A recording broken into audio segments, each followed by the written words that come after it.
Awal 2000-an adalah era di mana rock and roll hampir kehilangan tajinya di tengah gempuran pop komersial dan gelombang nu metal yang merajai arus utama. Namun, dari sudut gelap distrik Lower East Side di New York City, 5 pemuda dengan jeans ketat, jaket kulit lusuh, dan sikap acuh tak acuh membangkitkan kembali semangat rock dengan gaya yang terasa familiar, namun tetap segar dan otentik. The Strokes dengan debut album Is This It tahun 2001 seolah menampar industri musik yang saat itu kian steril. Mereka menawarkan kembali suara yang mentah, minimalis namun penuh energi, seperti kelas balik ke era punk dan garage rock 70-an, namun dengan sensibilitas modern yang dingin dan berkelas. Julian Casablancas bernyanyi seolah setengah mabuk dengan suara serak yang malas, tetapi justru membius. Nick Valenci dan Albert Hammond Jr. merangkai riff gitar yang tajam dan menempel di kepala, sementara Fabrizio Moretti dan Nikolai Fraiture menjaga groove yang santai tapi tak terbantahkan.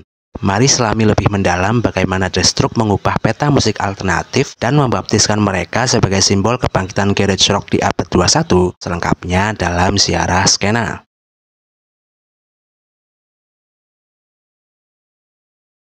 Di balik gemerlap New York City, tepatnya di distrik Lower East Side pada 1997, 3 karib yang telah berkawan sejak masih bersekolah memutuskan untuk membentuk sebuah band. Mereka menyematkan The Strokes sebagai identitas dengan line up awal terdiri dari Julian Casablancas pada vokal, gitaris Nick Valenci, dan Fabrizio Moretti sebagai drummer.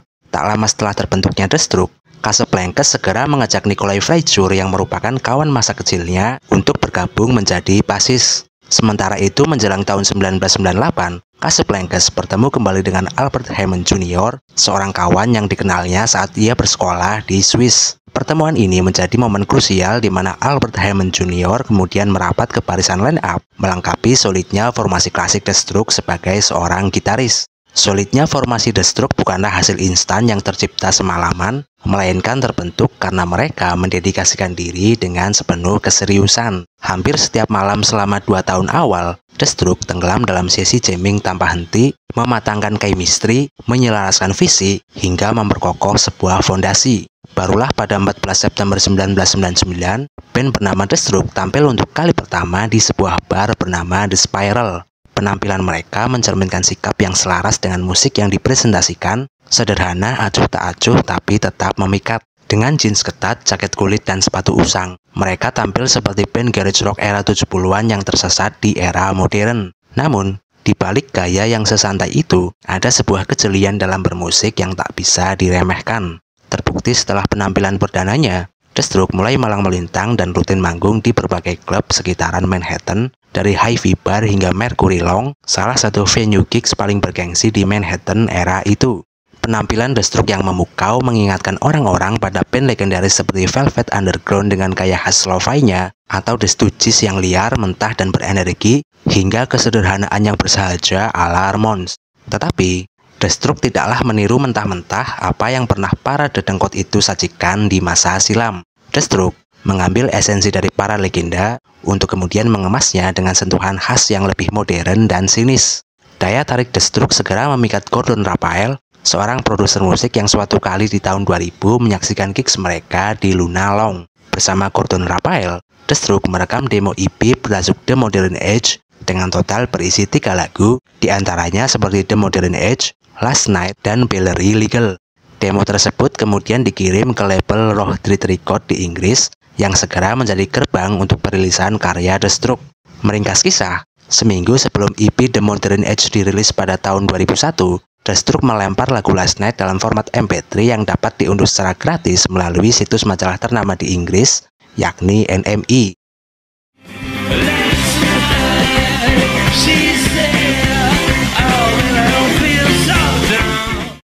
Menyusul setelahnya, pada 29 Januari 2001, rilisan fisik The Modern Age segera diedarkan di Inggris Raya, untuk kemudian pada 22 Mei 2001, giliran debut EP The Strokes tersebut menyebar secara masif di Amerika. Dengan lagu-lagu yang terdengar seperti rekaman demo mentah tapi adiktif, industri musik seketika melirik dan memicu persaingan sengit di antara banyak label rekaman demi memperebutkan tanda tangan kontrak dengan The Strokes. Dan The Strokes kemudian menjatuhkan pilihan pada RCA Records.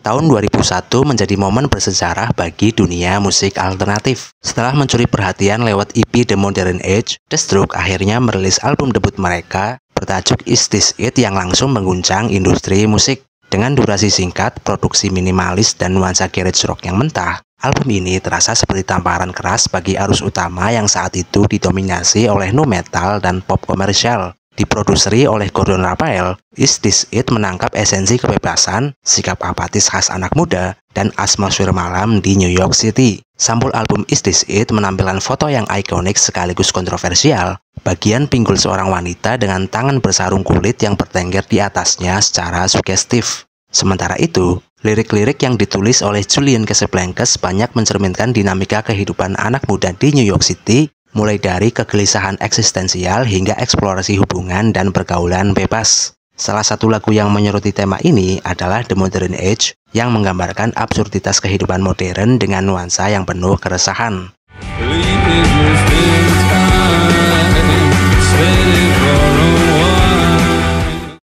Sementara itu, Valerie Legal mengisahkan seorang gadis yang baru saja memasuki usia legal untuk mengambil keputusan atas tubuhnya sendiri. Lagu Alone Together tetap berputar pada tema yang sama, menyelipkan referensi tersirat yang menggambarkan kedekatan fisik dalam hubungan intim. Sedangkan New York City Cops dibuka dengan teriakan khas yang dibuat sebagai sindiran terhadap gaya vokal flamboyan Aerosmith, memberikan sentuhan parodi dalam aransemen yang energik.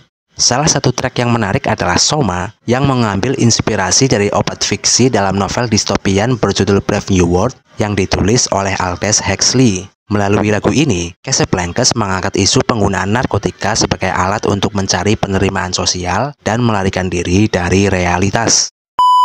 Dari lagu pembuka Is This It yang tenang dan melankolis hingga Last Night yang meledak-ledak, setiap track dalam album ini terasa spontan dan jujur. Karenanya, begitu dirilis, album Is This It langsung mendapat pujian luas. NME, Rolling Stone hingga Pitchfork menyebutnya sebagai penyegaran bagi musik rock. Bahkan beberapa kritikus membandingkannya dengan album-album klasik seperti Velvet Underground and Nico, atau katakanlah Is This It dianggap sebagai penyelamat rock and roll di era 2000-an. Dalam waktu singkat, The Strokes berubah dari band indie asal New York menjadi fenomena global. Konser mereka penuh sesak, gaya berpakaiannya ditiru, dan suara mereka menjadi blueprint bagi banyak band setelahnya.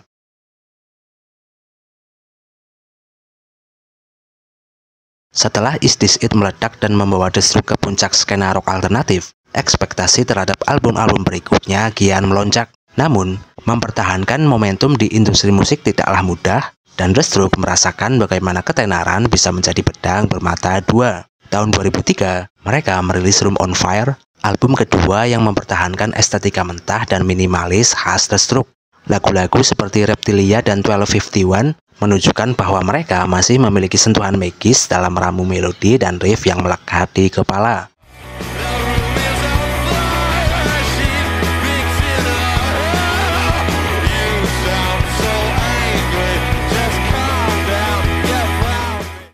Namun, di balik antusiasme penggemar, muncul kritik bahwa mereka bermain terlalu aman, seolah hanya mengulang formula dari album pertama mereka tanpa inovasi yang berarti.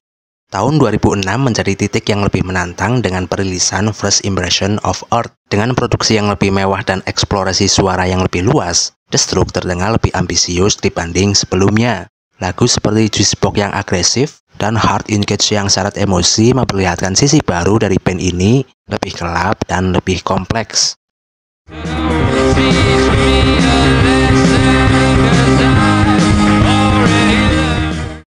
Sekalipun sukses secara komersial, tanggapan kritikus dan penggemar terbelah menjadi dua kubu. Beberapa menganggap album ini sebagai bukti kedewasaan musikal, sementara yang lain justru merasa kehilangan kesederhanaan khas The Strokes seperti di debut Is This It yang begitu istimewa. Lepas dari album ketiga, tekanan internal semakin terasa. Julian Casablancas yang dominan dalam pengambilan keputusan mulai menarik diri, sementara anggota lainnya ingin lebih banyak berkontribusi dalam proses kreatif. Ketegangan ini menyebabkan hiatus panjang bagi The Strokes, membuat para penggemar bertanya-tanya apakah mereka masih memiliki masa depan sebagai sebuah band. Namun, The Strokes tidak berakhir begitu saja. Setelah 5 tahun vakum, mereka kembali dengan album Angle pada tahun 2011. Album ini terasa seperti eksperimen yang berani, lebih elektrik dengan pengaruh new wave dan synthpop yang cukup kuat. 2 tahun kemudian, Destruct merilis Calm Down Machine yang semakin menjauh dari akar garage rock mereka. Dengan sound yang lebih eksperimental dan nuansa retro 80-an yang kental, album ini memperlihatkan Destruct dalam bentuk yang lebih lembut dan melankolis. Di titik ini, masa depan Destruct sempat terasa tidak menentu. Mereka lebih fokus pada proyek masing-masing sehingga mencuat dugaan bahwa Destruct mungkin tidak akan pernah kembali dalam format yang utuh.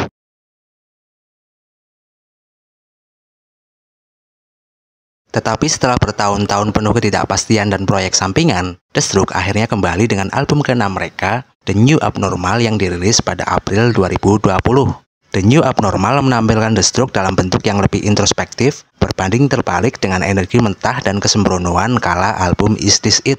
Dari segi lirik, The New Abnormal menunjukkan sisi yang lebih reflektif dari Destruct. Tidak lagi bercerita tentang kehidupan pesta anak muda di New York, album ini lebih banyak menggali tema kehidupan, hubungan yang rumit, nostalgia, dan ketidakpastian akan masa depan. Lirik-lirik yang disenandungkan Casablancas lebih terasa seperti renungan atas perjalanan hidup dan pandangan akan dunia di sekitarnya.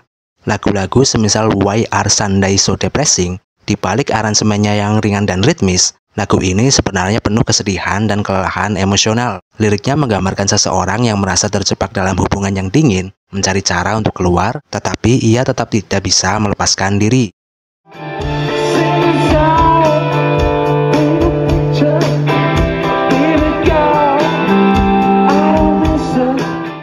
Lagu ini bukan sekedar lagu cinta yang suram, tetapi juga refleksi atas bagaimana manusia seringkali bertahan dalam sesuatu yang tak lagi membuat mereka bahagia, baik itu hubungan, pekerjaan, atau kehidupan secara umum. Ini adalah salah satu lagu Destruct yang paling menyentuh secara emosional, dengan lirik yang dapat dirasakan oleh siapapun yang pernah mengalami perasaan terjebak dan tidak bisa lari dari kenyataan.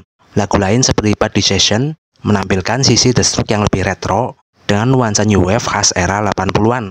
Jika Why Are Sundays So Depressing menggambarkan perasaan seseorang yang terjebak dalam hubungan tanpa arah, Bad Decision lebih berfokus pada aspek personal, menyentuh tema yang lebih dalam tentang pencarian identitas, rasa penyesalan, dan bagaimana manusia seringkali terjebak dalam siklus kesalahan berulang.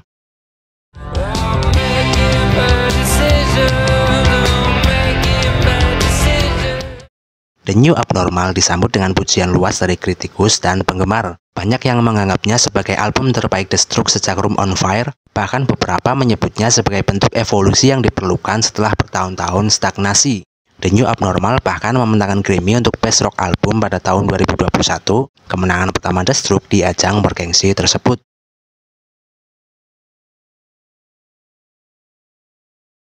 Dari puncak kejayaan hingga momen-momen penuh ketidakpastian, perjalanan Destruct penuh dengan lika-liku. Namun satu hal yang tetap konstan adalah Destruct tetap menjadi salah satu nama paling berpengaruh dalam sejarah musik alternatif rock. Pengaruh Destruct bahkan sangat signifikan, sehingga majalah seperti The Observer mengklaim bahwa tanpa adanya Destruct, band-band seperti Libertines, Franz Ferdinand, hingga Arctic Monkey, mungkin saja mereka tidak akan pernah menyeruak ke permukaan dan mencapai puncak popularitas. Sebagai penutup, kalau kamu berkenan, coba tulis di kolom komentar lagu Destruct mana yang menjadi favoritmu. Sekian dan terima kasih.